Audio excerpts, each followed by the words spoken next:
الحمد لله الذي أخرجنا من الظلمات إلى النور بإرسال رسوله العظيم الذي جعله رحمة لنا وللعالمين جميعا، فمن تمسك بهديه وسنته فقد نجا، ومن ابتغى هدى في غير هديه فقد ضل ضلالا مبينا. أشهد أن لا إله إلا الله وحده لا شريك له، وأشهد أن محمدا عبده ورسوله لا نبي ولا رسول بعده. اللهم صل وسلم على عبدك ورسولك وحبيبك محمد وعلى آله وأصحابه أجمعين، أما بعد. عباد الله، افتتاحا وتبركا نتلو قوله تبارك وتعالى في كتابه الكريم: فاستمعوا أيها الناس وأنصتوا. أعوذ بالله من الشيطان الرجيم. ألم يأن للذين آمنوا أن تخشع قلوبهم لذكر الله وما نزل من الحق ولا يكونوا كالذين أوتوا الكتاب من قبل فطال عليهم الأمد فقست قلوبهم وكثير منهم فاسقون. صدق الله العظيم. عباد الله،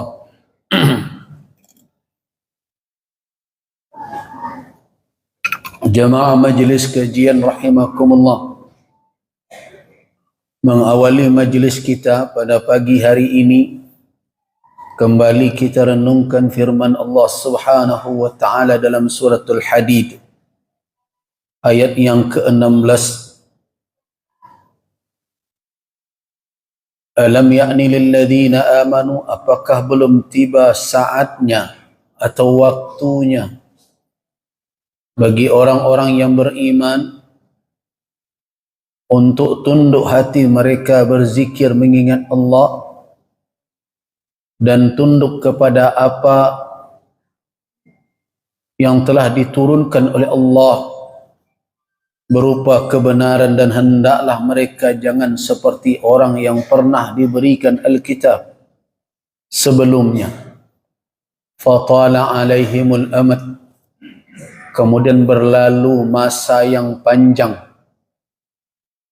Faqasat qulubuhum, maka menjadi keras hati mereka itu, dan kebanyakan mereka wa katsirun minhum fasiqun, adalah orang-orang yang fasik.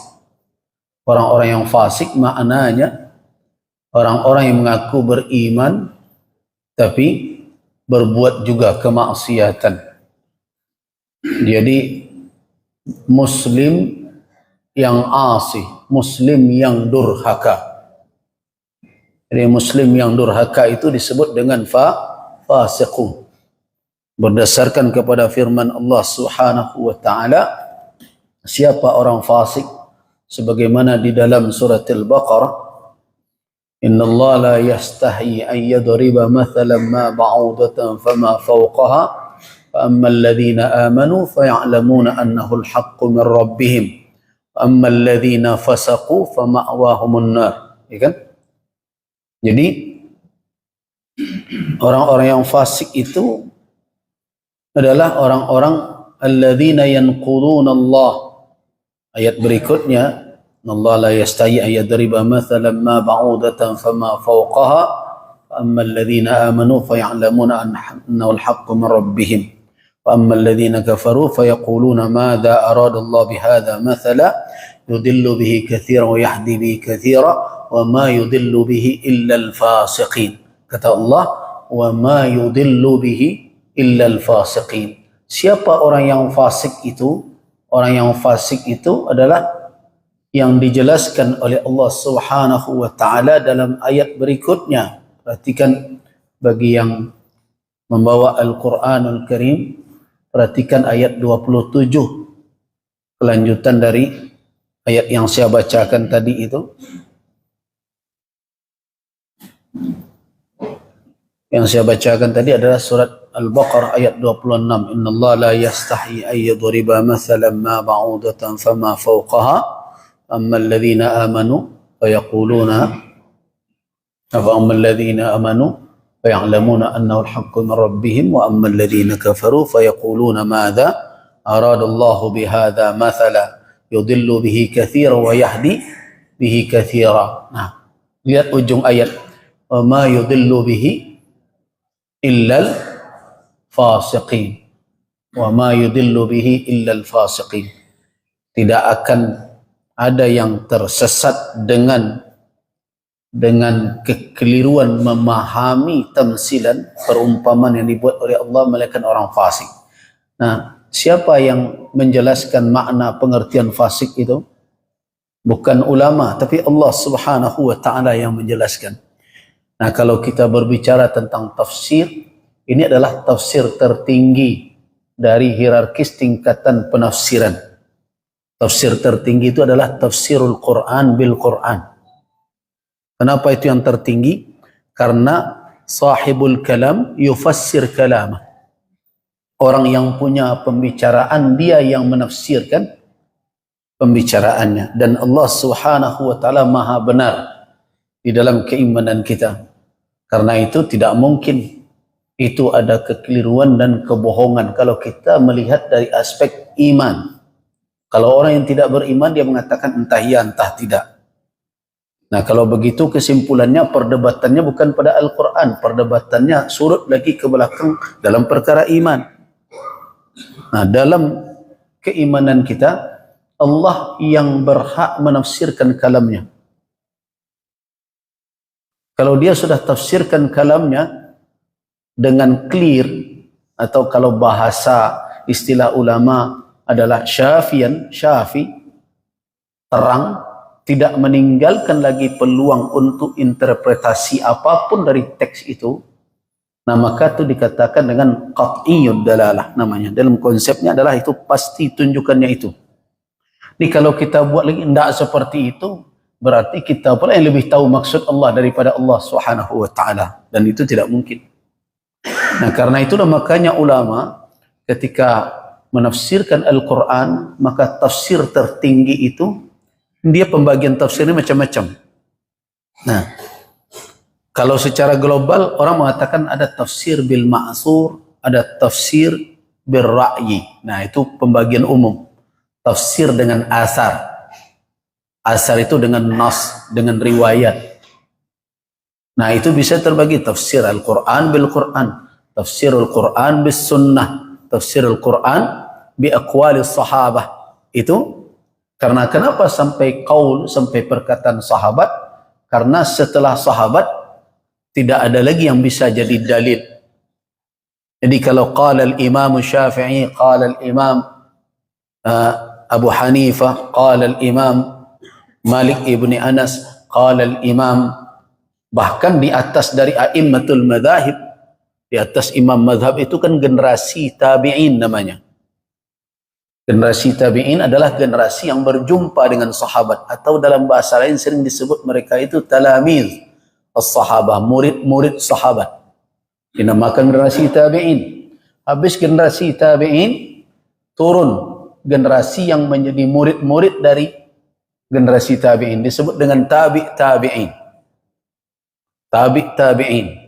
Nah, itulah 3 generasi. Nah, kalau kita rujuk kepada hadis Nabi SAW, ketika ditanya ayyun nas khair ya Rasulullah, manusia mana yang terbaik dalam kehidupan di muka bumi ini, kata Nabi adalah ya orang-orang yang hidup di zamanku, summal ladzina yalunahum summal ladzina yalunahum. Jadi yang terbaik itu adalah yang hidup di zamanku. Itu adalah penjelasan yang bersifat global. Jangan dikatakan tidak ada yang buruk di zaman Rasul hidup. Ada. Abu Jahal saja hidup di zaman Nabi. Abu Lahab saja hidup di zaman Nabi. Ya. Berapa banyaknya orang-orang yang engkar kepada Rasul hidup di zaman beliau. Tetapi secara umum beliau katakan itu zaman terbaik.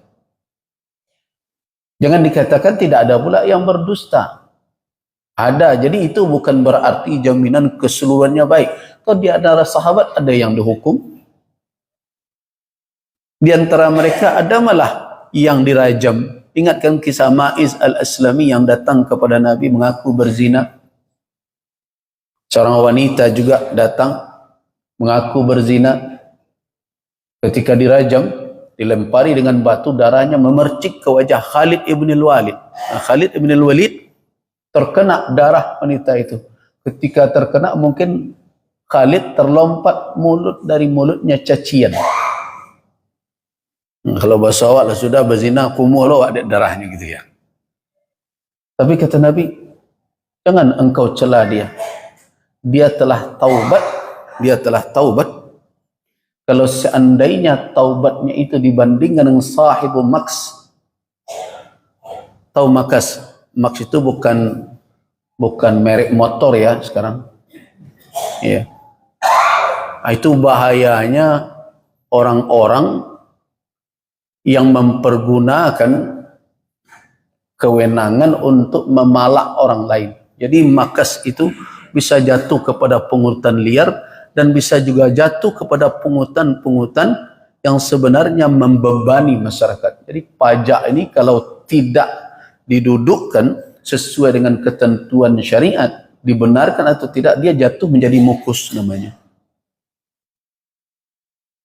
Jadi jangan seenaknya saja memakai hadis seperti mantan menteri yang lama, kata dia selain apa ada hak orang lain. Tidak seenak itu saja memakai hukum syarak untuk melegalisasi secara syar'i ya pengambilan harta atau pajak dari masyarakat. Itu kalau ditimbanglah taubat wanita yang berzina tadi dengan sahibu makas, dengan orang yang apa contoh yang sederhana yang mudah difahami di pasar itu, orang sudah bayar retribusi kepada pemerintah. Terus datanglah orang yang bertato berbadan besar memalaki setiap orang. Kalau tidak dibayar tidak aman. Nah, itu mukus namanya.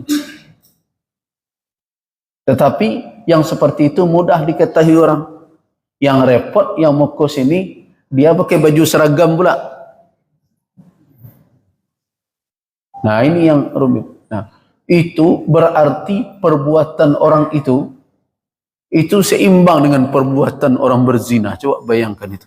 Dahsyatnya. Nah, jadi kembali kita kepada riwayat tadi, kisah tentang tabi'in. Kenapa hanya sampai tafsir itu sampai dikatakan debil ma'asur sampai aqwalus sahabah? Karena setelah aqwal, setelah perkataan sahabat itu sudah sepakat ulama tidak ada yang bisa jadi dalil lagi. Itu namanya pemahaman terhadap dalil. Jadi madhab fiqih adalah pemahaman terhadap dalil. Makanya nama fikih. Fikih itu apa? Al-ilmu bil ahkam syar'iyyatil amaliyah al-muktasabu min adillatiha tafsiliyah. Yang dikatakan fikih apa? Al-ilmu bil ahkam. Ilmu tentang apa? Hukum-hukum syariat yang praktis. Praktis itu yang dipraktek, yang diamalkan, amaliyah. Dari mana didapat al-muktasab? Al-muktasab yang diperoleh dari mana? Min adillatiha, dari dalil-dalilnya. Berarti fikih itu sendiri bukan dalil, walaupun bagi orang awam bisa menjadi dalil. Orang awam, karena orang awam kan disuruh bertanya kepada orang yang alim, fas'alu ahla dzikri in kuntum la ta'lamun. Tetapi secara struktur pengambilan hukum dia bukan dalil. Nah, dia bukan dalil. Karena dalil itu sampai perkataan sahabat. Lepas dari perkataan sahabat, itu artinya adalah ra'i, pendapat. Nah, karena itu dia dilahirkan dari apa? Muktasab. Dilahirkan dari adillah, dari dalil-dalilnya. Nah, makanya ketika menafsirkan sampai ke tafsir sahabat, itu masih dinamakan tafsir bil ma'sur. Itu dengan riwayat. Tapi kalau sesudah itu, sudah sampai kepada menurut pendapat Al-Imam At-Tabari, menurut pendapat Al-Imam Al-Qurtubi, menurut pendapat Al-Imam Ibn Katsir, itu artinya adalah pemahaman dia. Ya tidak ada salahnya, jangan dipandang enteng pula pemahaman ulama, karena mereka setidaknya mereka melahirkan itu dengan ilmu alat yang memadai, kemampuan bahasa Arabnya mumpuni, pemahamannya terhadap nas, terhadap dalil-dalil begitu luas. Kemudian yang paling kita sulit untuk kita bandingkan dengan sekarang adalah sikap wara' mereka, sikap zuhud mereka terhadap dunia. Mereka kadang rela untuk berhabis-habis hanya untuk ilmu dan untuk menyampaikan ajaran agama. Dan sangat sulit mereka bisa dibeli dengan berbagai macam godaan-godaan dunia yang ada. Nah, hal-hal seperti itulah yang membuat mereka itu mendapatkan thiqah, kepercayaan umat. Nah, karena itu pendapat mereka itu adalah disebut dengan pendapat ulama, ara'ul ulama wal fuqaha. Nah, tentu tidak bisa kita samakan dengan pendapat orang yang merenung terhadap sesuatu, tidak punya ilmu alat yang cukup, seperti yang pernah terjadi dahulu. Saya dengarkan ada ceramah, apa itu menerjemahkan Al-Quran Al-Qari'ah terus, artinya yang membaca, wanita yang membaca. Itu kan tanda tidak ngerti bahasa Arab, tidak berbeda bagi dia ada ain dengan hamzah. Kalau wanita yang membaca, perempuan yang membaca itu Al-Qari'ah, bukan Al-Qari'ah. Ya kan, ibu-ibu sering lihat TikToknya ceramah itu Al-Qari'ah. Dia pernah jadi guru besar dulu di Kabupaten Solo. Kemudian dinyatakan oleh MUI Sumatera Barat dia membawa faham yang sesat, menyimpang. Tetapi sekarang viral lagi dia. Kenapa? Dia menyusun buku. Salah satunya bukunya dahulu, gimana ya saya menyampaikan, soalnya agak porno bukunya itu. Dia mengatakan bahwa Hajar Aswad itu simbol dari perempuan gitu. Nah, itu ditulis dalam bukunya itu. Kemudian MUI Sumatera Barat mengkaji, kemudian kita keluarkan fatwa, pandangan bahwa itu membawa kepada kesesatan. Nah, sama dengan dia terjemahkan Sidratul Muntaha. Sidrah artinya sadar, dia bilang. Masa sidrah sadar, mentang-mentang kalau ditulis pakai bahasa Indonesia sidrah itu SIDR, agak mirip-mirip ya. Ya tidak bisa begitu. Muntaha adalah akhir. Nah, dia katakan Sidratul Muntaha itu puncak kesadaran. Nah, mungkin dia ingin memperkuat pendapat bahwa Isra Mi'raj Nabi SAW adalah manamiyah, ru'yah manamiyah. Itu mimpi ketika tidur. Jadi beliau mengalami hal itu, atau dalam perenungan puncak kesadaran sampai terkhayalkan seperti itu. Terlepaslah begitu, tetapi itu menunjukkan bahwa dia tidak memahami bahasa Arab yang menjadi bahasa Al-Quranul Karim. Nah, itu contoh. Nah, kalau pendapat seperti itu tidak bisa kita sandingkan dengan pendapat Al-Imam Al-Qurtubi, Al-Imam At-Tabari. Jangan dikatakan pula, kan sekarang kan mudah sekali orang mengatakan, ulama berbeda-beda pendapat. Nah, pastanya siana berbeda, Bu. Pastanya, aduh ulama ngecek mereka itu. Tu ulama mah tu kecek Imam Syafi'i. Kok kecek Imam Abu Hanifah. Kau kecek imam itu, tu dan seorang lain, kau kecek imam tame STM, tu tidak bisa tu. Nah, dibahasnya apa? Dibahasnya perkara tafsir, perkara fikih. Kecuali kalau urusan motor mati, itu mungkin bisa pacik urusan imam. Nah, tame STM tadi. Oh, ini jurusan mesin. Baik. Jadi kadang-kadang kita terjebak dengan narasi-narasi yang dibuat oleh orang. Ini perbedaan-perbedaan pandangan. Sama dengan apa? Ada perbedaan pandangan tentang berbagai hal. Ya, kemarin ada mahasiswa S2 dialog datang ke surau terkait dengan, betul dia tanya konfirmasi ketika saya katakan tidak ada di Minangkabau itu mengambil garis keturunan dari ibu. Berarti tidak ada matrilineal, Bu ya? Tidak ada. Tapi kan semua orang mengatakan itu. Terserahlah mau semua orang mengatakan itu. Saya tidak mengatakannya. Dan dia katakan, masa sendiri saya punya mengatakan? Ya terserah, saya sendiri saja. Apa buktinya? Faktanya. Tidak perlu diperhadapkan dengan pendapat saya. Bagi orang yang cerdas yang mau menggali Minang adat itu kan yang terpakai. Coba cari matrilineal di dalam adat Minangkabau. Tidak ada. Ketika orang disebut garis keturunannya, coba sebut bapak garis keturunan apa mana? Apa sebut apanya, kakeknya, engkunya, ini. Itulah garis keturunan dia. Cuma orang Minang menjaga dua kekerabatan, ya. Dia jaga kekerabatan perkauman, dia jaga kekerabatan bako membaki. Ya dua-dua itu. Itu namanya di Minang itu terjadi dua kekerabatan yang seimbang. Tapi dari sisi garis keturunan, kita dari bapak. Itu nasab kita. Kalau tidak percaya, mungkin yang pernah pergi haji di sini, coba lihat paspor lama kita semua itu. Tidak ada seorang binnya bin ibunya. Kalau bin ibunya curiga saya, jangan-jangan anak haram itu. Sebab anak zina lah yang dinasabkan kepada ibunya. Kalau dia halal, nasabnya ke bapaknya. Makanya saya tidak mau dipanggil Gus Rizal bin Marlini, walaupun Marlini ibu saya. Tapi saya disebut Gus Rizal Gazahar. Gazahar bapak saya. Tapi kalau suku saya, ya, suku saya Melayu. Nah, suku saya itu lembaga di dalam adat. Lembaga di dalam adat namanya limbago kaum. Nah, limbago kaum itu merujuk ke mana? Ke garis kekerabatan, bukan garis keturunan ya.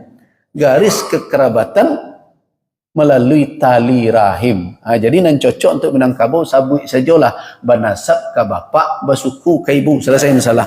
Tak pakai matrilineal itu tuh. Mana kau harus dipasukkan teori orang tu ke negara awak? Tak cocok negara awak je tu pakailah teori orang tu. Sabui sajalah. Datanglah penceramah A, penceramah B berbagai macam. Dia saja bukan orang Minang. Kok bisa pula dia berfatwa tentang Minangkabau? Akhirnya kacau kita jadinya. Sampai dia mengatakan, oh harta pusaka di Minangkabau itu dimiliki oleh perempuan. Saya katakan, itu menyesatkan. Membuat orang tidak faham dan keliru memahami kita. Tidak ada perempuan bermilik secara personal. Kalau memiliki, pandai ibu menjual harta pusaka itu serang. Nah kalau tidak punya awak namanya itu. Yang memiliki itu artinya kita ikhtisas. Itu makna kepemilikan ikhtisas. Kita khusus menguasai, bertindak sesuai dengan apa yang dibawa oleh kepemilikan. Ibu tidak bisa. Jangankan ibu-ibu, mama kepala waris surang tidak bisa juga. No? Tidak bisa. Mama menjual saja, protes tidak menekannya. Tidak bisa apa kok mak jual-jual saja. Tidak jadi itu jual itu. Itu tandanya tidak ada yang bisa mengklaim secara pribadi. Masa tiba orang menjelaskan iko punya orang produksi di Minangkabau? Tidak ada. Di Minangkabau itu harta pusaka tinggi itu milik kaum, bukan milik perorangan. Satu orang itu terlibat dalam kepemilikan bersama, namanya milkul kaum, milik jamaah. Nah, jadi kalau terjadi perbedaan seperti itu, lihat dahulu. Apa yang perlu dilihat adalah siapa yang bicara, kapasitasnya. Kalau yang berbicara itu bukanlah berbicara dalam keahliannya dan dia tidak mengerti, maka itu sudah sebagai suatu pertanda bahwa kita tidak bisa menerimanya begitu saja.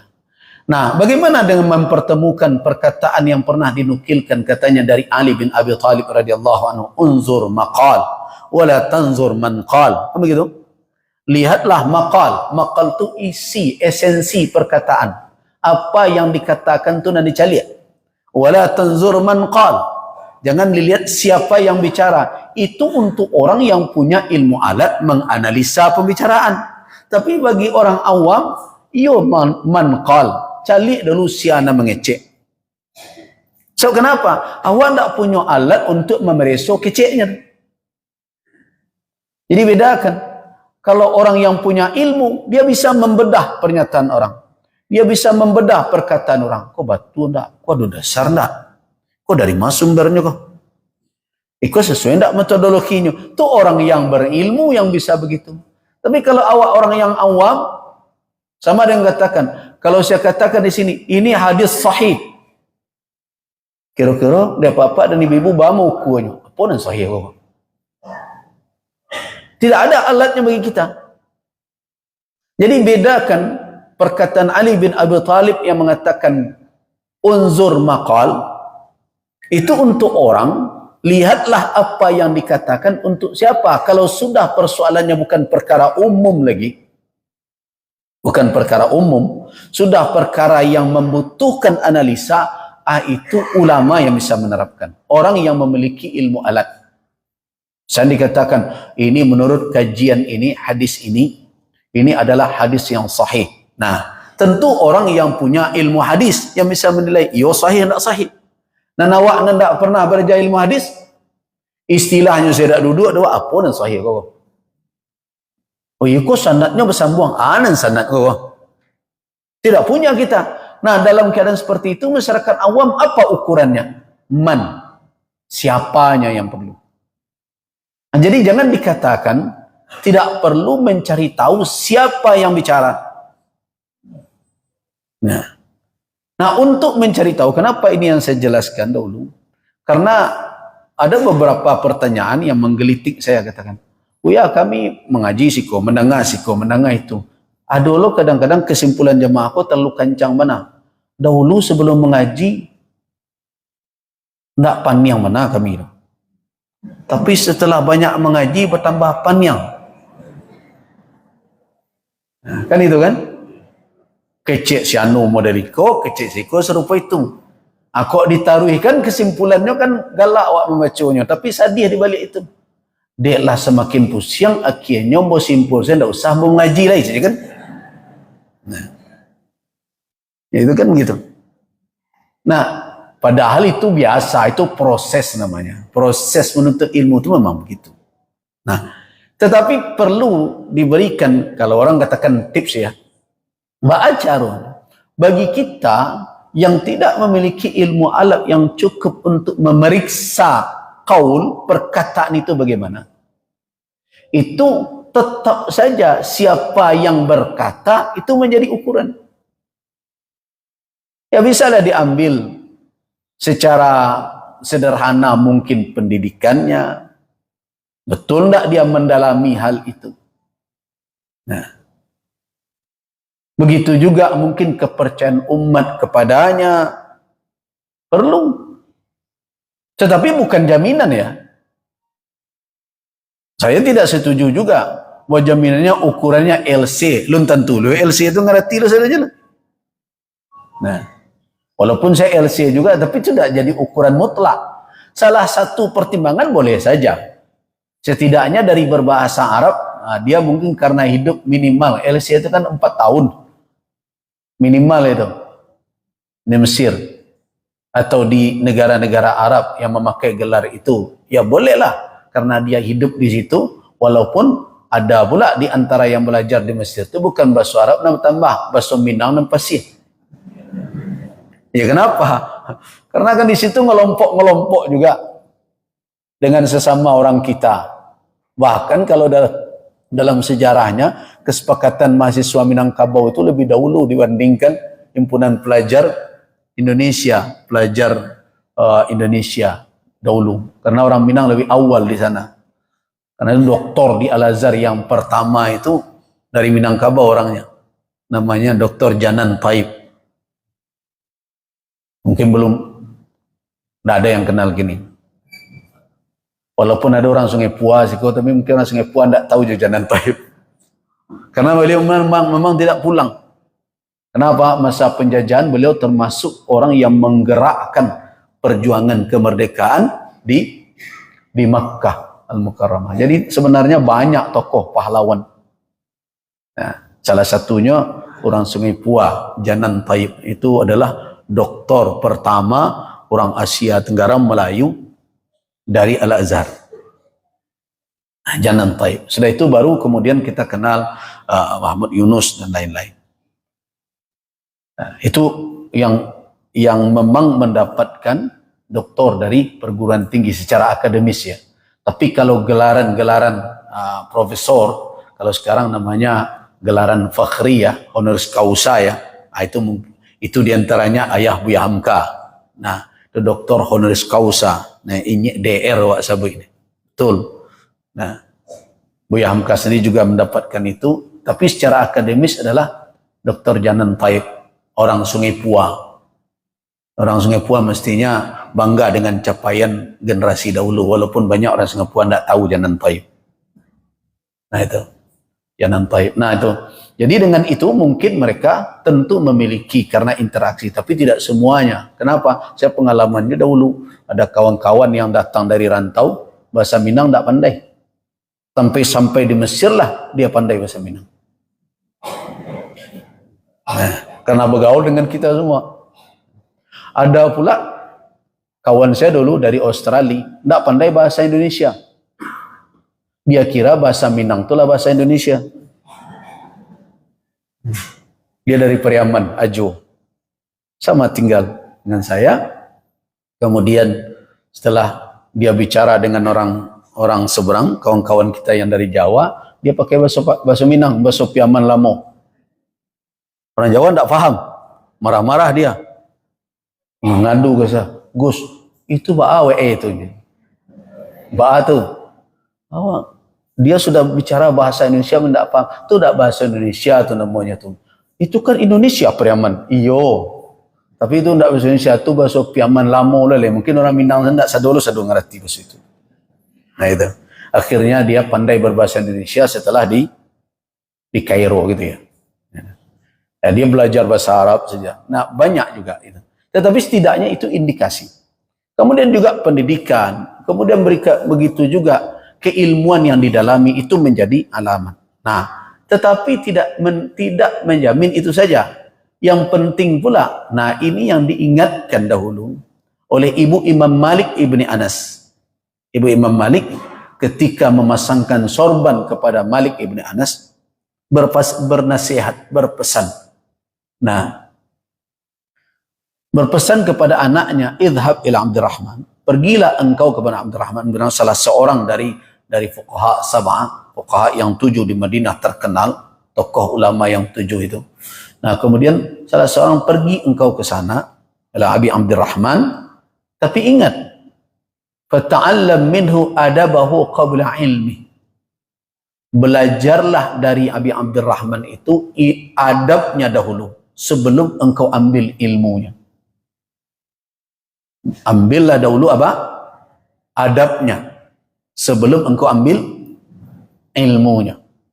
Nah, inilah yang kemudian dijabarkan orang sehingga menjadi suatu kaedah umum. Al-adab qabla al-ilm. Adab sebelum ilmu. Nah, dahulu salah satu yang punya kaedah itu di dalam dirinya lah ibu Imam Malik bin Anas, yang kemudian terkenal. Imam Malik ini adalah imam mazhab Maliki. Beliau adalah generasi tabi'in. Nah, ambil dahulu adabnya sebelum engkau mengambil ilmunya. Nah, ini menunjukkan apa? Kalau berguru, lihat pula akhlak dan adab guru itu. Nah, itu adalah kaedah umum. Jadi kalau bertanya, bah kami orang awam, kau di mana beraja? Itu perlu. Ambil dahulu adab guru itu sebelum ilmunya. Artinya apa? Guru yang akan dijadikan guru itu yang menjalankan sebanding dalam dirinya seiring sejalan antara adab dan ilmu. Dan ilmunya melangi, adabnya tidak ada. Nah, karena itu perlu sebelum kita belajar dengan siapapun bagaimana adab dan akhlak tempat kita mengambil ilmu itu menjadi ukuran. Nah, menjadi ukuran. Kalau seandainya guru itu tidak memiliki adab, ya tasulah bak cerita orang awak. Kalau guru pipis tagak, nah Murid tidak mungkin tidak pipis, kan? Nah itu. Jadi begitulah akhirnya. Jadi perlu. Nah, kembali kita kepada ayat tadi. Tafsir setelah perkataan sahabat tidak lagi dikatakan dalil, tapi itu namanya adalah fiqih fid din, pemahaman tafsir birra'yi. Bila demikian adanya, maka tafsir bil ma'sur yang ditafsirkan dengan Al-Quran, sunnah dan aqwal perkataan sahabat itu adalah tafsir yang paling atas. Kemudian datang kelompok yang kedua adalah tafsir dengan ra'yu, dengan analisa nalar. Tidak haram. Terus bagaimana kita memahami? Ada ungkapan memfassara al-Qur'ana bi ra'yihi falyatabawwa maq'adahu minan nar. Siapa yang menafsirkan Al-Quran dengan ra'yunya, dengan analisanya, siap-siaplah tempatnya kelak adalah di neraka. Bagaimana memahami itu? Memahaminya itu adalah ra'yun mujarradun. Nah, itu kata ulama. Itu pendapat yang tidak bersandar kepada nas. Jadi ulama walaupun mempergunakan analisa fikiran, karena akal ini anugerah Allah Subhanahu wa taala dan Allah Subhanahu wa taala menyuruh kita untuk mempergunakannya. Afala ta'qilun, afala tatafakkarun. Nah, jelas mempergunakan akal, mempergunakan analisa fikiran perlu disuruh oleh Al-Quran. Tapi apa bedanya ra'yun atau pandangan pendapat nalar yang dicela dengan tidak dicela? Yang dicela adalah pendapat nalar yang terlepas dari nas. Artinya yang tidak sama sekali bergantung kepada nas, bahkan bertolak belakang dengan nas. Nah, itu dikatakan ra'yun semata, pendapat saja. Tapi pendapat para ulama tentang Al-Quranul Karim, kalau betul dia ulama, dia tetap punya sandaran kepada dalil-dalil tadi. Bisa secara umum, dia tetap punya sandaran ke sana. Nah, kalau ra'yunnya seperti itu, pendapat seperti itu tidak tercela. Boleh. Nah, sama dengan penafsiran-penafsiran kontemporer secara keilmuan. Nah, dahulu orang menafsirkan alaqah itu bagaikan segumpal darah.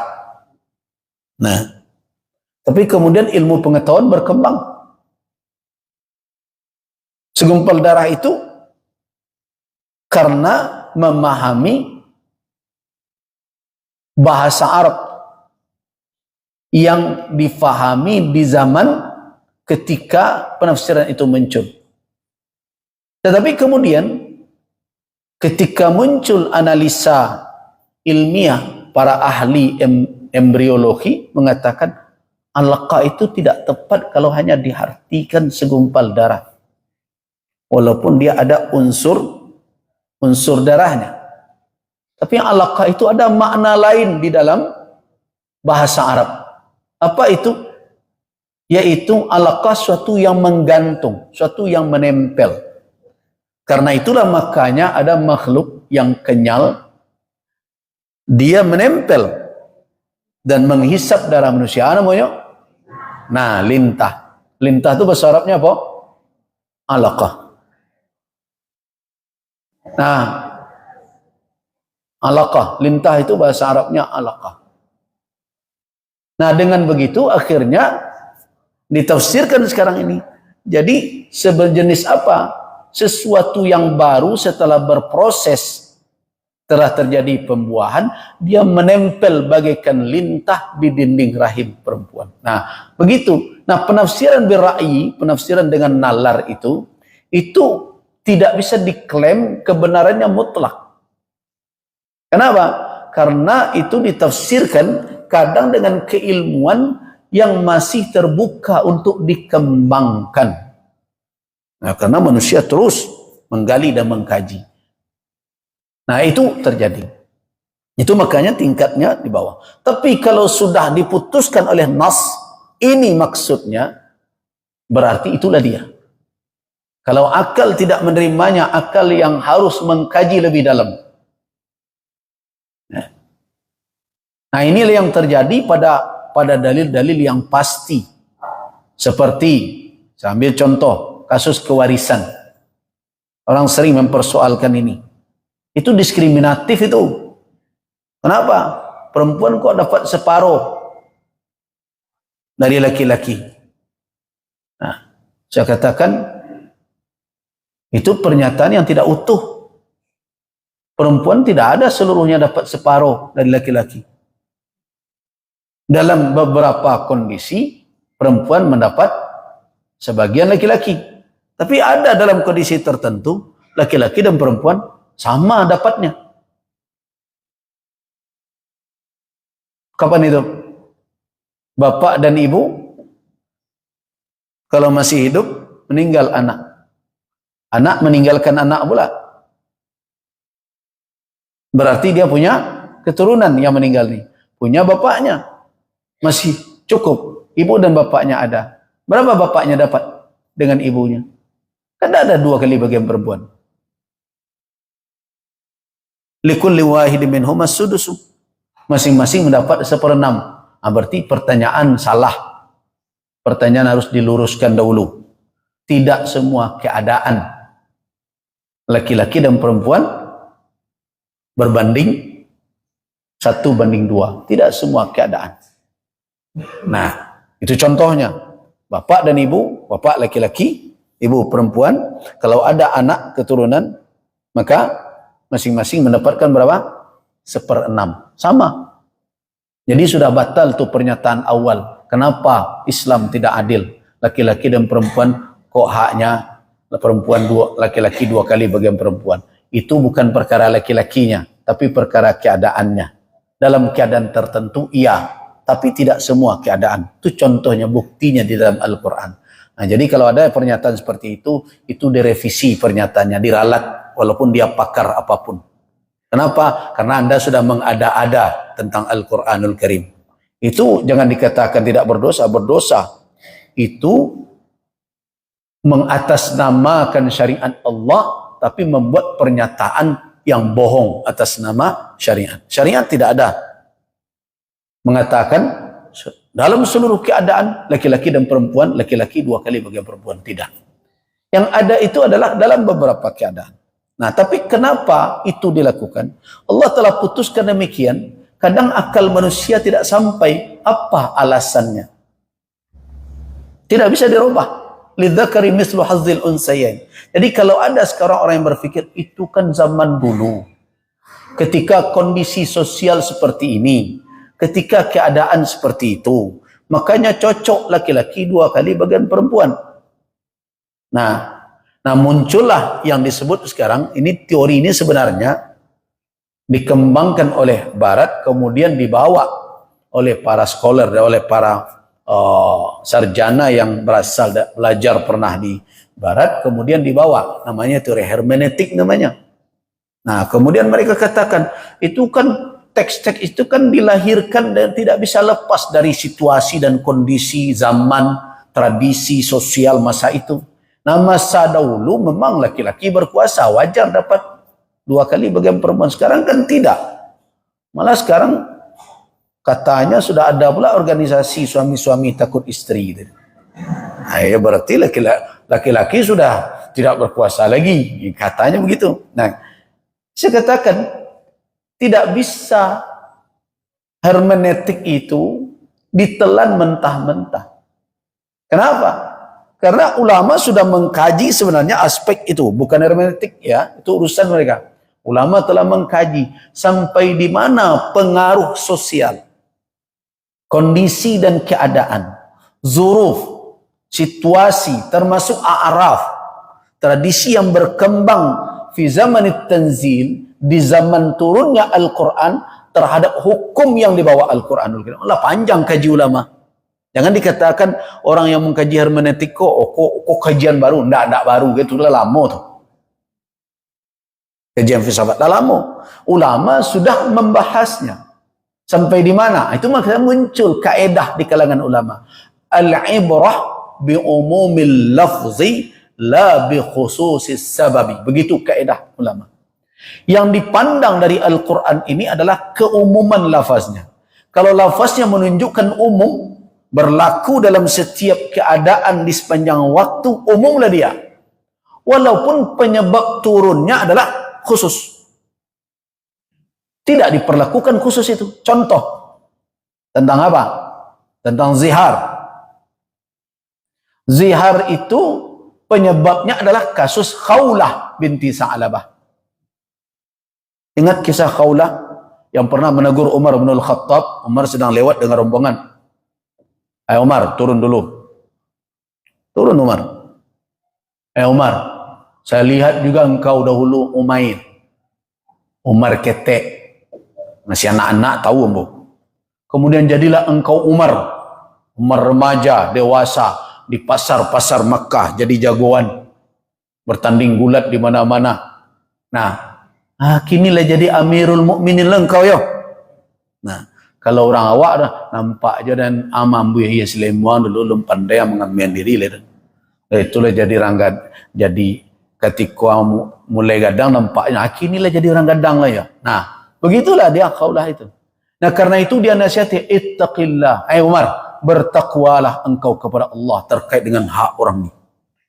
Kini mata lo ibu-ibu manggil presiden situ. Nah itulah. Dan Umar pun nakus mendengar. Yo, setelah pergi wanita itu, aku cek kawan Umar, rombongan Umar. Amirul Mukminin, kok meritu bah? Nah, kau mendengar tadi itu. Saya ibu-ibu meritu sampai menghabiskan waktu. Aku cek Umar. Kalau seandainya tidak berhenti, ibu tadi mengecek tuan. Indak keberanjak, ambo tampik tagak ambo dari tampik tagak ambo. Kecuali untuk solat saja. Kalian tidak tahu sianya itu. Memangnya dia siapa? Dialah yang didengar oleh Allah dari atas langit. Min fawqas samawat. Dia dengar oleh Allah pengaduannya. Nah, itu kasus Khawlah tentang zihar. Dan Nabi SAW belum menjawab karena belum ada turun wahyu. Akhirnya dia mengadu, ya Allah. Doa dialah kemudian yang menjadi sabab turunnya surat Al-Mujadalah itu. Nah, kalau Allah saja mendengar kecek, masa Umar bin Khattab nak mendengarnya? Nah, itu kata Umar. Nah, itu kan khusus sababnya. Tapi apakah hukumnya berlaku hanya untuk Khawlah saja? Tidak. So, kalau hanya berlaku untuk Khawlah atau untuk peristiwa-peristiwa khusus, banyak ayat Al-Quran yang telah expire nanti jadinya. Tidak bisa begitu. Nah, begitu ulama menyelesaikan. Nah, dikembali kita ke tadi. Ketika Al-Quran telah menjelaskan maksudnya, itulah yang tertinggi dari penafsiran. Nah, terkait dengan orang fasik, Allah telah menjelaskan pada ayat 27-nya. Siapa al-fasik itu?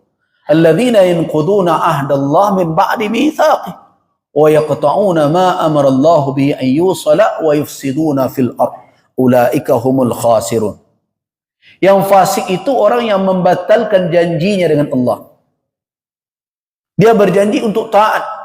Dia berjanji untuk patuh. Nah, kalau ditanya lagi, bila lo berjanji? Tu syahadat tu. Syahadat itu janji dengan Allah. Tak perlu lo bersalam je guru untuk membaiat lah. Nah, dulu teori-teori baiat. Datang ke guru surang jam 1 malam lewat jam 2 lir. Nah, tak perlu. Dengan kita bersyahadat mengimaninya, berarti kita telah ada ahadun, ada janji kita dengan Allah Subhanahu wa taala. Apa konsekuensi dari asyhadu an la ilaha illallah wa asyhadu anna Muhammadar Rasulullah? Pernah tak kita renungkan? Apa ikut segera dibaca saja?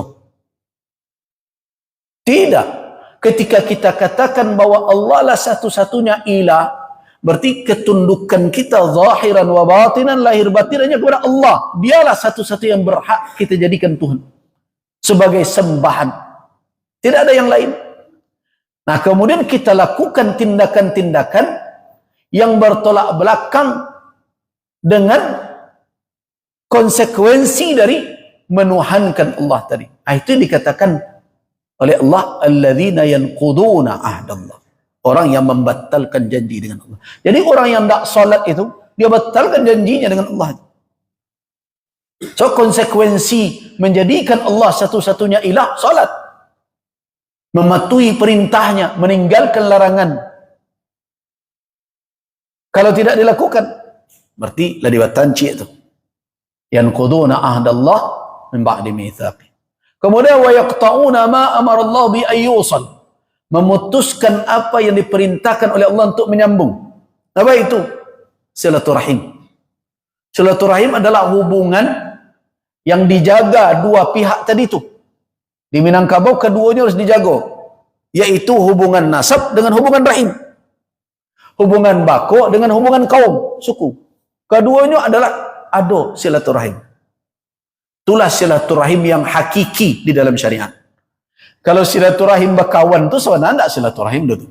Itu silaturahim istilah Indonesia namanya. Saya di Indonesia kok dipalawe-lawe istilahnya. Kadang dipasampi-sampi. Nyo pakai bahasa Arab, tetapi tidak seperti pemahaman bahasa Arab. Seperti kata musalla dipakaikan untuk musajik ketek. Padahal tu musajik tu, nah musalla tu tanah lapang. Secara syar'i. Kalau secara bahasa baru musalla tu ada dalam musajik.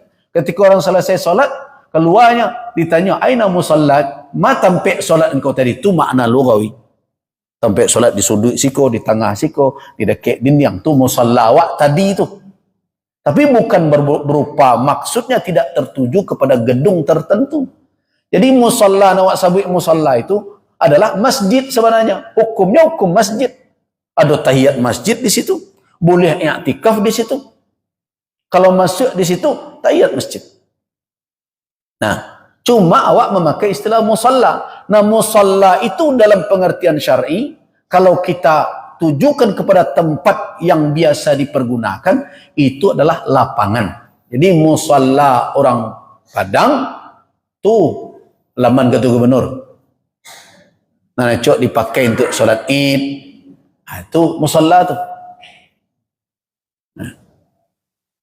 Jadi, kita sering menggeser-geser seperti silaturahim. Yang dikatakan silaturahim yang tidak boleh diputus itu yang disambung dengan tali apa? Dengan tali nasab dan tali rahim. Itu yang silaturahim, itu yang dilarang diputus. Kalau pertemanan boleh tidak diputus?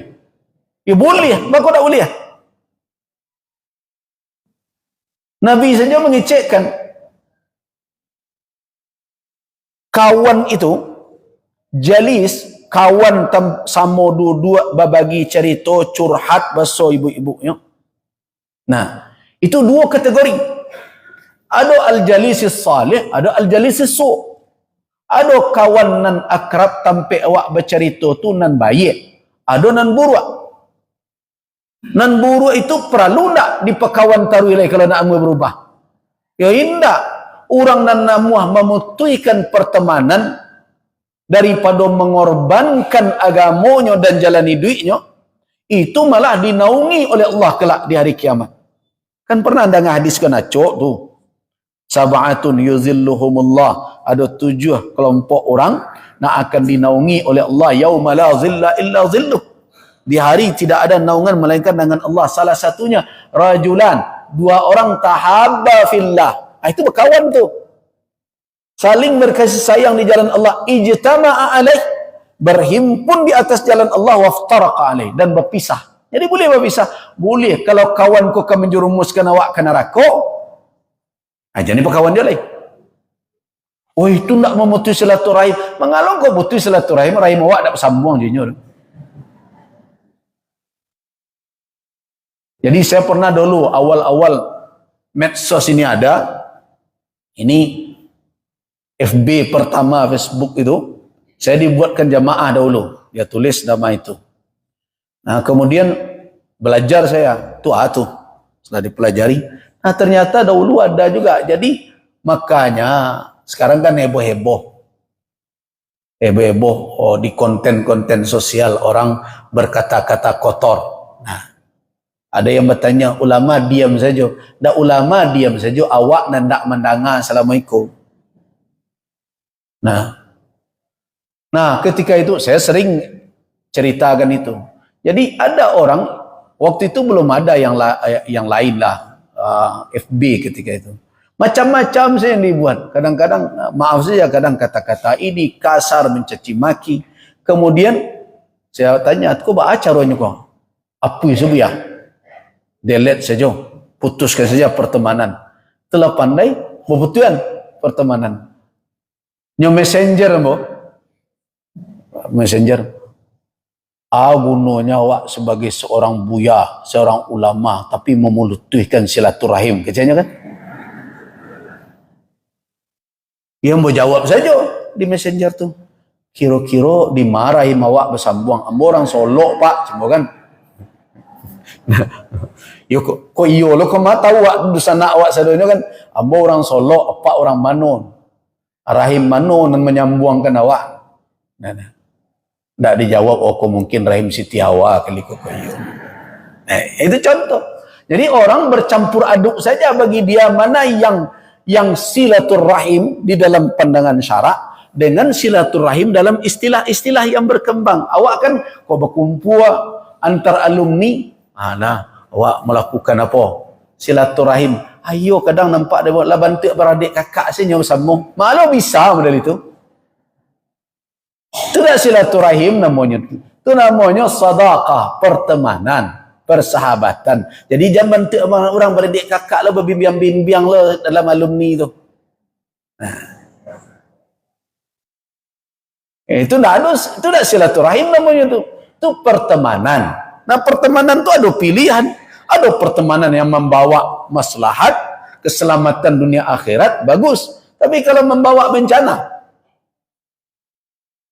Nabi kan mengatakan itu, nan saleh seperti tukang jual minyak harum. Ndak ada dapat minyak harumnya, baunya nyaman adanya. Kalau nan jahe seperti apa? Seperti tukang tiup bara api di perapaan besi atau di tempat orang pandai besi. Itu asapnya minta ampun, baunya. Kerajonya berisiko. Percikan-percikan api itu habis baju adanya. Baunya minta ampun dulu. Kini kan tidak seperti itu lagi. Nah, itulah contohnya. Jadi dengan demikian, tidaklah pertemanan itu dalam keadaan apapun harus dipertahankan. Pertemanan itu harus bersyarat. Selama masih bersama di jalan Allah, pertemanan tetap dipertahankan. Ketika yang satu sudah menyeret keluar dari jalan yang hak, pertemanan harus ditinjau ulang. Tapi jangan capek-capek memutuskan, nasihati dulu. Tawasau bil haq wa tawasau bis sabr. Tapi kalau tukang pancing lo kedinarian ikannya, ancak anda. Nah, begitu. Nah, jadi itu yang kedua. Yang ketiga, wa yaqtauna ma wa yufsiduna fil ard, membuat fasad di muka bumi. Nah, kalau orang-orang tersebut jatuh ke dalam perbuatan mencampur adukkan antara hak dan batil kepada orang fasik, itu tidak bisa dijadikan rujukan untuk mengambil ilmu. Nah, karakteristik adab tadi itu perlu. Jadi, supaya bapak dan ibu-ibu jangan bingung. Kenapa? Saya dipertanyakan, Buya kan menyuruh, kami kok jangan mengaji. Kan, betul, saya katakan itu. Jangan mengaji fanatik hanya dengan seseorang. Saya termasuk yang tidak setuju dan tidak suka difanatiki. Nah, mengaji Buya ada seorang lain jangan tak ngaji itu, tak setuju. Kamu tak suka difanatik orang. Nah, kenapa? Karena saya bukan Nabi. Bisa tersalah, bisa keliru. Dan tidak semua saya tahu. Jadi karena itu belajar dan mengajilah di mana saja. Cuma pertanyaannya, lagi kami mengaji tapi apa panduannya? Nah, makanya saya katakan hari ini panduannya begitu. Untuk kita yang awam yang tidak punya ilmu alat untuk membedah aqwal pendapat ulama, perhatikan nasihat dari Ibu Imam Malik Ibni Anas. Ambil darinya dahulu adabnya. Fata'allam minhu adabahu qabla ilmi. Jadi yang pertama tadi apa? Keilmuannya kita harus tahu. Kemudian yang kedua adalah akhlak perilakunya. Kemudian yang ketiga, ambil kita adabnya. Dari situ kita tahu bahwa dia mengamalkan ilmunya. Jadi kalau anak diajarkannya ilmu yang dia ajarkan tidak dia praktekkan, walaupun tentu tidak ada yang sempurna. Nah, tetap saja kalau kau mencari guru sempurna sesudah Nabi Muhammad sallallahu alaihi wasallam di muka bumi ko, ambo yakin orang tu ndak keberaja sampai mati. Kenapa? Tidak ada lagi. Jadi pendidik dan pengajar yang sempurna Rasulullah sallallahu alaihi wasallam. Setelah itu tidak ada yang maksum lagi. Nah, kadang-kadangnya tersalah, kadang keliru, kadang kondisi dan keadaan yaitu wajar. Selama itu ketersalahan itu bukan suatu pembangkangan terhadap keilmuannya, ya kita tentu maklumi. Tetapi kalau sudah bertolak belakang semuanya, maka dia tidak pantas dijadikan sebagai guru. Wallahu a'lam. Itu kira-kira jawaban saya dari pertanyaan tersebut. Saya tidak ingin kita bergeser dari kajian kita, yaitu fikih ibadah, adab hudur, adab hadir ke masjid. Nah, kita lanjutkan. Adab hadir ke masjid. Kita sudah jelaskan yang pertama, ketika kita hadir ke masjid untuk salat berjamaah, yang pertama adalah khuzu zinatakum. Ambillah perhiasan kamu. Itu sudah kita jelaskan terkait dengan aurat wanita, bagaimana berharum-haruman sudah. Kemudian adab yang kedua, hindari segala sesuatu yang berbau tidak sedap kalau kita hadir ke majelis. Jadi jangan bahasanya terus, saya sering mendengarkan bagi orang yang makan makanan tidak berbau, makan makanan yang berbau menyengat, berbau tidak sedap, jangan dulu ke masjid. Betul, itu hadis Nabi begitu. Man akala, siapa yang memakan asyajaratain, dua dari buah pohon kayu ini, yaitu al-basal wa thum, bawang merah dan bawang putih, fala yaqrubanna, jangan dekat-dekat tempat salat kami. Begitu hadis. Tetapi kita harus memahami bahwa yang dimaksud bukanlah secara harfiah orang yang makan itu jangan ke masjid. Kalau begitu saja memahami hukum, tak ke masjid orang seorang lain. Nan malainya kan bawang lu. Tanya, badak masjid? Sudah ke bawang. Nah, jadi memahami hadis ini bagaimana? Berarti itu peringatan kepada Nabi, karena ke masjid ini kita diajak oleh Rasul sallallahu alaihi wasallam, bahkan bagi laki-laki untuk datang ke masjid ini berjamaah, paling kita sudah jelaskan itu ya, ulama mengatakan paling rendah hukumnya adalah sunnah muakkadah. Bahkan di antara ulama ada yang mengatakan wajib hukumnya. Nah, dengan demikian berarti bukan sebatas mengatakan orang yang makan ini jangan ke masjid. Tidak. Berarti di situ tersimpan nasihat. Karena ke masjid ini adalah perintah syariat. Jagalah waktunya. Kalaulah ada kek wakatua ke masjid, jangan makan jolai. Jangan dipakai juga. Jangan ada juga sesuatu yang akan menimbulkan bau tidak sedap pada tubuh kita. Begitu memahaminya. Jangan memahaminya sebatas makan bawang dosa musajik, ya makan patai dosa musajik. Akhirnya nyomaleh jago musajik. Setiap orang ke salat ini makan patai. Bahala kecaronya. Datang na ustaz ke situ tu payah ustaz kau tadi na. Bako dak ke musajik, awak sudah makan patai di ustaz. Jadi itu memahami hadis, jangan sebatas orang yang makan makanan tidak sedap jangan dekat. Hadis itu berarti juga mengandung makna apa?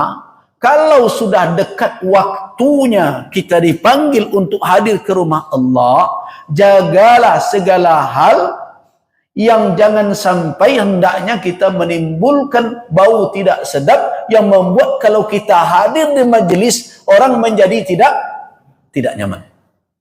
Itu maknanya. Nah, kemudian berikutnya yang ketiga. Yang terbaik adalah seseorang ketika datang ke masjid itu adalah dia berwudu dalam keadaan berwudu. Jadi sebaiknya seseorang itu berwuduk di rumahnya dahulu. Nah ini juga bagi pengurus masjid nyaman betul nih kalau diamalkan.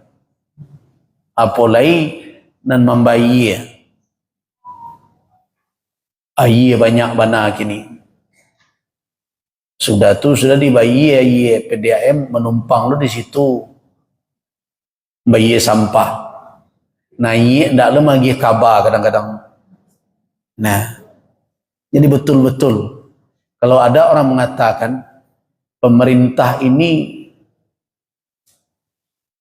sangat potensial untuk melakukan perbuatan-perbuatan kezaliman terhadap rakyat. Potensial betul. Kenapa? Nyo ndak perlu bayo kadang. Nah, takaju sawa. Bakulah nangis selo bayi sampah. Nah. Jadi demi untuk menjaga yang pertama adalah kebersihan. Yang kedua kerapian. Yang ketiga ternyata juga berdampak kepada pengeluaran masjid. Berwudu itu afdalnya adalah di rumah dan berjalan dalam keadaan bersih, sudah suci. Nah, jadi dalam keadaan sudah suci.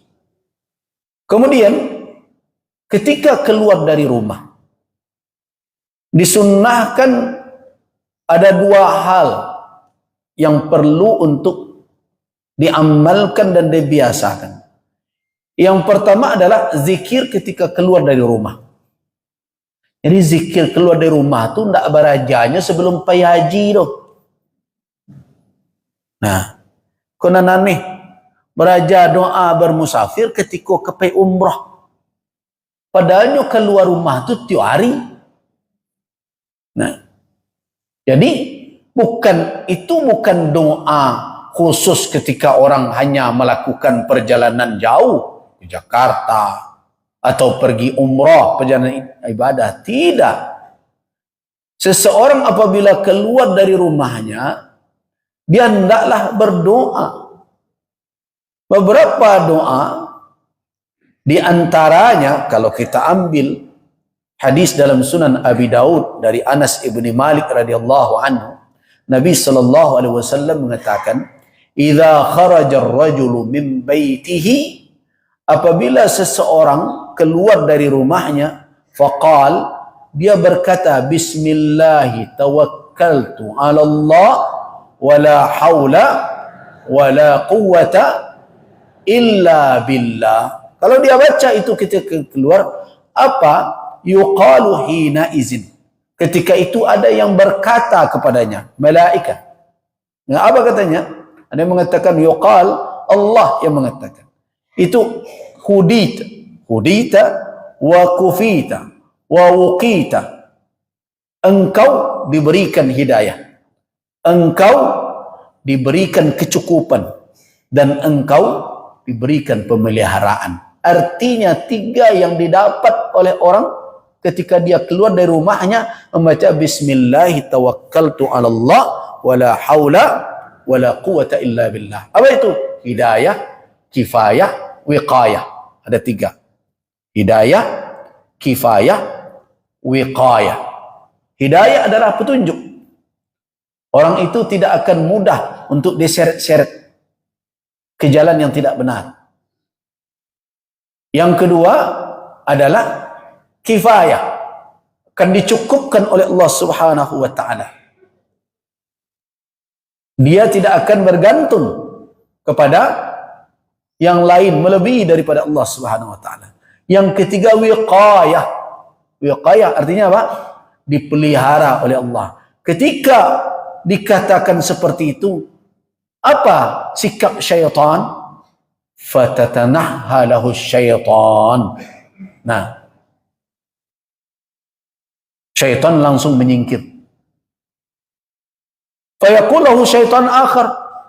Mencari syaitan yang selama ini mendampingi orang itu, mungkin menguntit dia, menyingkir darinya, berkata kawannya tu syaitan pula. Jadi syaitan sama syaitan sedang berdialog ketika itu. Ketika orang tadi membaca Bismillahi tawakkaltu 'ala Allah wala haula wala quwata illa billah, syaitan yang selama ini mungkin mendampinginya. Betul. Apakah ada syaitan mendampingi kita? Ada. Itu yang disebut dengan qarin. Jadi kalau ada cerita-cerita seseorang lah meninggal, kemudian bersuara di jalan, bantu nyoba na sianui duit balik ndak duit dah. Orang mati dah duit balik dah. Apapun ilmunya, kau berlubang kuburnya, itu ndak kerja inyo dah tu, nyolah mati. Nah, jadi siapa? Kadang-kadang qarinnya itu. Nah, qarin ini ketika dia menyingkir, yang setiap anak yang lahir, apabila lahir seorang anak Adam, diwakilkan kepadanya qarinun minal jin wa qarinun minal malaikah. Ada qarin dari golongan jin, ada qarin dari golongan malaikat. Nah, tapi yang malaikat ini dia malu kalau hal-hal tertentu. Dan jin pun ada malunya dong. Apalagi kalau dia tidak terpengaruh oleh ketaatan manusia. Bahkan Nabi SAW ada qarin ke? Ada. Wa anta ya Rasulullah, engkau bagaimana? Kata Nabi, ya saya punya juga. Akan tetapi Allah menjaga saya. Nah, syaitan tadi menyingkir. Ketika menyingkir bertanya kawannya, kenapa engkau menyingkir? Kenapa engkau menjauh? Apa jawaban syaitan itu kepada kawan yang bertanya? Kaifa laka birajulin qad hudiya wa kufiya wa wuqiya. Bagaimana engkau akan mempengaruhi seseorang yang telah diberikan hidayah, kifayah dan wiqayah? Tak ada gunanya boleh. Nah, tapi sayang, zikir kau acok lupa dipelajari ketika lah kepai umrah saja. Padahal keluar rumah hampir tiap hari. Nah, kalau dapat ditambah dengan apa? Dengan doa yang diriwayatkan oleh Ummu Salamah radhiyallahu anha. Ummul Mukminin Ummu Salamah radhiyallahu anha, ma kharajan Nabi, kata Ummu Salamah, tidak pernah Nabi keluar dari rumah, min baitihi, dari rumahnya, qattun sekalipun. Berarti ini doa rutin Rasul. Illa, kecuali rafa'a tarafahu ila sama, beliau menengadah ke langit. Faqal, beliau berkata, Allahumma inni a'udzubika an adilla au udalla au azilla au uzalla au azlima au uzlama au ajhala au yujhala alayya. Lihat dong baca itu. Apa sih dia?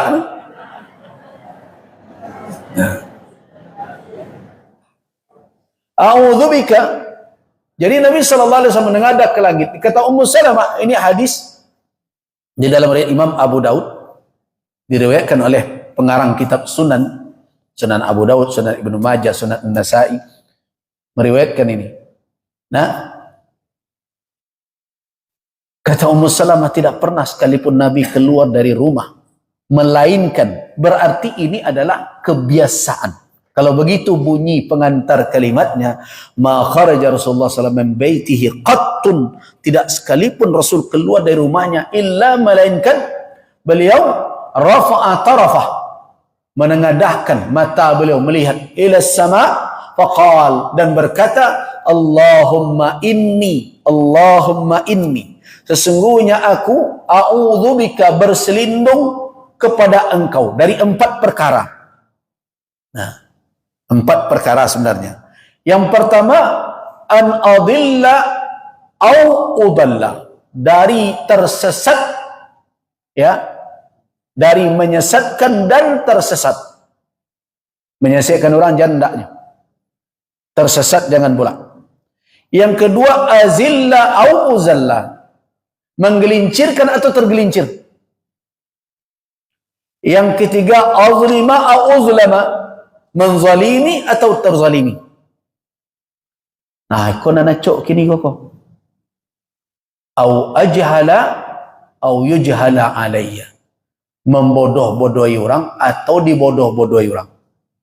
Aku acok karena awak kini dia bodoh-bodoh orang. Kan acok kini. Kecil awak lah iyo lah rupa iyo nyo sana belabu. Awak bersorak rupanya sorak orang. Sorak lo awak nanti sorakan orang. Nah itu. Cok terjadi serupa itu. Nah, ketika keluar itu dibaca Allahumma inni a'udzubika, aku berlindung kepada engkau dari apa? An adilla au udalla, an azilla au uzalla, an azlima au uzlama, an ajhala au yujhala alayya. Jadi ampek. Nah itu dalam perjalanan sering ketemu. Tersesat, disesatkan, menyesatkan, godaan ada. Tergelincir dari jalan yang benar, kadang tergelincir, atau kadang kita yang iseng menggelincirkan orang. Kemudian juga menzalimi, dizalimi dalam perjalanan sering. Kemudian dibodoh-bodohi atau membodoh-bodohi orang. Nah ini adalah doa. Nah ketika keluar dari rumah, ini adalah doa di awal ketika kita keluar. Tetapi di sini tidak perlu berdiri pula untuk berdoa itu. Yang melihat silakan semacam doa. Ada pula dahulu jamaah setelah diajarkan ini berang supir angkot kayaknya. Nyokan ni angkot, sontak apa supir, entah lu mau berdoa lu. Tidak begitu caranya. Ini sambil berjalan. Menengadah ke langit. Nah kalau sudah hafal ini tidak membutuhkan bermenit-menit ini. Sebentar. Masa ya bismillah tawakkaltu ala Allah la hawla wa la quwata illa billah. A'udzubika an adilla a'udhallah. Kemudian an azilla a'udhallah. Kemudian an azlima a'udhlama. An ajhala au yujhala alayya. Begitu. Nah jalan. Kemudian yang kedua, adabnya. Di dalam perjalanan, nah, seseorang hendaknya disunnahkan untuk membaca doa menuju ke masjid. Ini berdasarkan kepada hadis sahih. Hadis sahih di dalam riwayat Al-Imam Muslim rahimahullah dari Ibnu Abbas radhiyallahu anhu. Apa kata Ibnu Abbas? Raqadtu 'inda Rasulillah sallallahu alaihi wasallam. Saya berbaring di samping Rasulullah sallallahu alaihi wasallam, fastaiqaza. Kemudian beliau tersentak, terjaga, bangun dari tidur beliau. Wa tawaddaa. Kenapa tadi saya katakan sebaiknya berwudu di rumah dahulu? Hadis ini yang jadi rujukan salah satunya. Hadis ini hadis sahih dalam Sahih Muslim. Setelah beliau tersentak dan bangun dari tidur beliau, fatasawwaka wa tawaddaa. Beliau bersiwak, menggosok gigi, kemudian berwudu. Setelah itu terdengar fa'adzana al-mu'azzinu. Kemudian terdengar azan muazzin. Setelah itu fa kharaja ila shalah. Beliau keluar untuk melakukan salat berjamaah. Wa huwa yaqul. Nah ini yang ingin saya sampaikan dan kita ingat-ingat. Beliau berkata ketika keluar, berarti dalam perjalanan menuju ke masjid, ini adalah doa sunnah untuk dibaca. Allahumma ja'al fi qalbi nura wa fi lisani nura waj'al fi sam'i nura waj'al fi basari nura waj'al min khalfi nura wa min amami nura waj'al min fawqi nura wa min tahti nura Allahumma a'tini nura. Nah, ini dibaca tidak keras-keras supaya jangan bakok sinura-sinurasin sabutnya.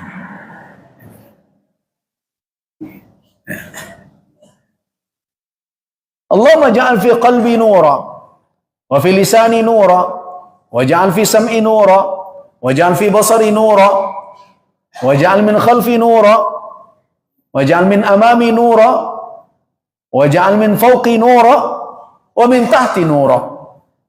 Allahumma a'tini nura. Artinya apa?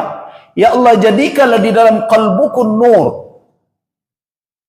Ya. Di dalam qalbuku nur. Cahaya. Nah, jadi salah satu obat dalam bentuk doa untuk menghadapi was-was dari syaitan adalah doa ini. Nanti ada lagi adabnya. Kalau orang sering terseret-seret di dalam salatnya, sering kan terseret, terbawa-bawa kemana-mana. Sedang salat, selesai dia mau urus negara. Dari Padang sampai ke Jakarta, urusan presidennya pikirin jo. Masuk lo masalah korupsi haji, okay. Sedang salat. Ikut manusia bagaimana ini? Hebat betul. Nah, bagaimana? Apa caranya? Nah, caranya adalah dengan yang pertama, adab ini dijalankan. Itu yang tidak boleh diabaikan. Salah satu sebagai bentuk ikhtiar setelah berusaha secara lahiriah, ada ikhtiar dalam bentuk doa dan munajat. Nah, tapi ini sering diabaikan. Nanti kalau sebelum berdiri, kalau sering betul, Allahumma inni a'udzubika min hamazati syayatin wa a'udzubika rabbi ay yahdurun. Tapi itu kapan itu? Nah, nanti kita ada waktunya. Nah, sekarang dalam perjalanan, Allahumma ja'al fi qalbi nura. Ya Allah, jadikan di dalam hatiku nur. Maknanya apa? Bahwa segala kemaksiatan, termasuk was-was dari syaitan, itu menimbulkan kegelapan di dalam kalbu. Itu nanti diambuhkannya. Kegelapan ini akibat dari apa? Ada dua faktor penyebab. Yang pertama adalah dari perbuatan kita yang bertolak belakang dengan tuntunan syarak, yaitu dosa-dosa, mulai dari kufur, syirik dan seterusnya, itu adalah kegelapan. Karena itu kemaksiatan itu zulm. Karena kemaksiatan tidak satu, makanya di dalam Al-Quran dikatakan zulumat. Kan dikatakan Allah mengeluarkan kita yukhrijuhum minaz zulumat. Mengeluarkan mereka dari zulumat, dari kegelapan-kegelapan. Bukan satu kegelapan. Kenapa bukan satu? Karena kemaksiatan bukan satu. Kufur itu zulumah. Kemudian syirik itu zulumah. Perbuatan-perbuatan dosa maksiat dari al-kabair sampai as-saghair, iyyakum wa muhaqqarat. Jangan memandang enteng ya. Dosa sekecil apapun kalau dipandang enteng, kata Nabi seperti apa? Diumpamakan oleh beliau seperti orang dalam perjalanan pergi hiking lah kira-kira. Kemudian singgah di suatu tempat ardu fulah. Tempat yang tidak ada pohon kayu, kering, kerontang. Akhirnya ingin untuk menghidupkan bara api, nyala api. Akhirnya salah seorang pergi kemana? Mencari ranting kayu bakar, mengumpul sedikit demi sedikit. Akhirnya dihidupkan api, ketika itu menyala, terbakar, dan tidak terkendalikan lagi. Ini hati-hati. Jadi, iyyakum wa muhaqqaratuz dzunub. Aku peringatkan, kata Nabi, dengan dosa-dosa yang dipandang enteng. Jadi jangan ada dosa ketek. Sedikit-sedikit kalau ditumbuk bisa menjadi bukit. Nah, jadi karena itu ketika kita sudah berada dalam zulumat, zulumat itulah yang membuat kita tidak bisa memandang Allah Subhanahu wa taala dalam ibadah kita. Padahal ibadah yang ihsan, apa kata Nabi sallallahu alaihi wasallam ketika menjawab pertanyaan Jibril alaihissalam, "Ma huwal ihsan?" An ta'budallah ka'annaka tarah. Hendaklah engkau beribadah menyembah Allah seolah-olah engkau melihatnya. Bagaimana akan melihat kalau gelap? Zulumat. Kegelapan lapis berlapis di dalam kalbu insan. Tidak ada nur, tidak ada cahaya di dalamnya. Karena itu minta nur, bukan sinur ya. Minta cahaya yang akan menerangi kegelapan kalbu. Sehingga ainul qalb, mata hati itu mengarah kepada Allah Azza wa Jalla. Kalau tidak, maka kegelapan itu akan semakin lapis berlapis. Nah, salah satu dari usaha kita adalah di samping beristighfar, menghilangkan karat-karat dari dosa itu. Sebab satu kali kita berdosa, nukitat fi qalbihi nuqtatun sauda, jatuh bintik hitam. Kalau dia gelap sampai terkurung oleh congkok dosa itu, maka orang tersebut tidak melihat apa-apa. Nah, kalau coba bayangkan, setiap dia pergi, kalau 5 waktu dia pergi ke masjid, kemudian dia katakan, Allahumma ja'al fi qalbi nura, Allah berikan cahaya ke dalam kalbunya, maka ketika itu kekhusyukan akan bisa mungkin untuk diraihnya. Jadi kalau kita selama ini mudah terseret di dalam solat, sebenarnya awak nan indak menempuh cara-cara yang patut untuk mendapatkan kekhusyukan itu. Kemudian berikutnya adalah filisani nura, di lidahku cahaya. Supaya apa? Supaya jangan di masjid lidah ini jangan hendaknya berbuat dosa juga. Kondak amalan rancak menunggu dari maghrib ke isya. Jadi menunggu maghrib ke isya itu gadang pahala. Kenapa? Karena seseorang masih berada di dalam solat selama tahbisuhu, dia terpenjara oleh apa? Oleh solat berikutnya, menunggu. Kan rancak tuh. Tapi maghrib isya kok kan lumayan lama jo. Coba bayangkan kalau lidah awak tidak dituntun dengan cahaya ilahi, muah tu separuh penduduk RT itu terbaca dia awak bakul. Nur. Dia apa faedah nur untuk lisan? Lisan ini akan senang untuk berzikir dan dia tidak nyaman untuk berbuat maksiat. Apakah ini berbahaya? Berhati-hati. Kenapa? Ingat, pernah kita sampaikan dulu hadis Muaz bin Jabal ketika kita mengaji akidah tauhid. Muaz bin Jabal pernah bertanya kepada Nabi, ya Rasulullah, maukah engkau menunjukkan saya? Alah tadulluni, tunjukkanlah saya apa yang akan menjauhkan saya dari neraka, memasukkan saya ke dalam surga. Panjang hadis itu, tidak mungkin kita jelaskan, tetapi ujungnya saya ambil, Muaz, maukah engkau tidak? Saya tunjukkan dengan apa engkau bisa menguasai amal yang sebanyak itu. Ada puncak amal, ada zarwatus sinam, ada tiangnya, salat, puasa dan lain-lain. Puasa sebagai benteng. Dengan apa engkau bisa menguasai semua amal dalam Islam yang sebanyak itu? Tentu ke Muaz, mau ya Rasulullah. Bala ya Rasul. Nah, Nabi ketika itu mengeluarkan lidah beliau menunjuk, nih, lidahku kuasai, kendalikan. Nah, apa pertanyaan kepada Rasulullah? Ya Rasulullah, apakah ikut akan menjalakan awak? Apakah kita akan dihisab dengan ini? Apakah ini akan menjadi tampang masalah? Apa kata Nabi? Thaqilat ka ummuk. Aduh, malang ibu engkau punya anak seperti engkau. Enggak paham juga engkau. Hal yukabbu ahadun finnari ala wajhi. Apakah seseorang ditunggang balikkan ke dalam neraka? Ada enggak orang ditunggang balikkan ke dalam neraka melainkan illa min hasaidi lisanih, melainkan karena menuai perkataannya, menuai hasil pekerjaan lisannya, lidahnya. Jadi ini tampang masalah. Tidak sedikit orang yang datang ke masjid sambil berjalan menyambi jo. Laki orang hendak pulang, awak lo nanebo. Apa urusan waktu itu? Lisan. Nah, kalau tidak akan bisa berkata baik, pilihan Nabi apa? Ya sudah, kan sudah tahu. Tapi diam kok paling payah.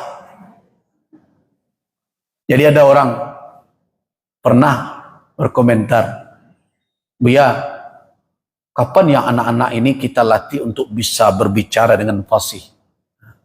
Kini kan banyak ya acara-acara katanya mengajarkan public speaking. Bisa berbicara, berpidato di hadapan orang banyak dengan fasih. Saya katakan, mula-mula saya jawab, saya tidak pernah belajar dulu, saya bilang. Dan saya tidak pernah pula menyuruh anak saya untuk belajar pidato. Malah semenjak dulu anak saya itu tidak pernah saya dorong untuk berceramah, kecuali kalau kamu sudah punya ilmu. Walaupun dia sekolah agama dari bawah, saya tidak pernah dahulu suruh pergi. Tidak ada saya dorong-dorong. Kecuali kalau kamu sudah punya ilmu. Jangan kamu berbicara itu karena kepintaran menyusun kata-kata. Jadi biarkan ilmu itu yang membuat lidahmu bicara. Nah, kata dia, tapi orang kan perlu diajar jok public speaking ya. Ambo kalau itu tuh tak rumit berpikir gini betul. Ambo nan pusing, ambo bukan majakan orang pandai mengecek gini. Ambo sedang pusing memikir bah maja orang ke pandai diam. Itu nan rumit gini kok. Bama aja orang jan mengecek juga dalam urusan dan indah ado gunanya untuk awak. Nah, ini sado bekecek, nandak patut dikecek belum. Apa guna mengecek kalimat-kalimat nandak patut? Sudah itu nak merasa peduli, berseranglah ulama. Ulama kenapa diam? Lambo kecen 2007 balik lelah keluar fatwa Majlis Ulama tentang bermedia sosial kau. Kalau tidak salah fatwa nomor 24. Dah keluar fatwa MUI nomor 24 tentang bermuamalat di media sosial. Cuma kan persoalannya awak kan tak mau tahu je itu. Nah, jadi kuncinya untuk mengantisipasi itu beraja lalai pandai hanyang. Nah, jadi itu nak berjawab hanyang senyum ketika itu. Lain lo sembah ada buya. Namun nak nyembah sia-sia. Ambo kini sedang berfikir maja orang hanyang kalau ndak perlu dah usah mengecek. Maka itu so di dalam Al-Quran, di dalam hadis Nabi apa? Min husni islamil mar'i tarkuhu ma la ya'ni. Tanda keislaman orang itu baik, nyo pandai meninggal dan tak perlu, termasuk mengecek. Nah, lah mudah-mudahan dan akhir kau tak bawa pulang lencak juga. Waktu ala habis ambo harus balik ke Bukit Tinggi. Wafaqan Allah wa iyyakum lima yuhibbu wa yarda. Billahi taufiq wal hidayah. Assalamualaikum warahmatullahi wabarakatuh.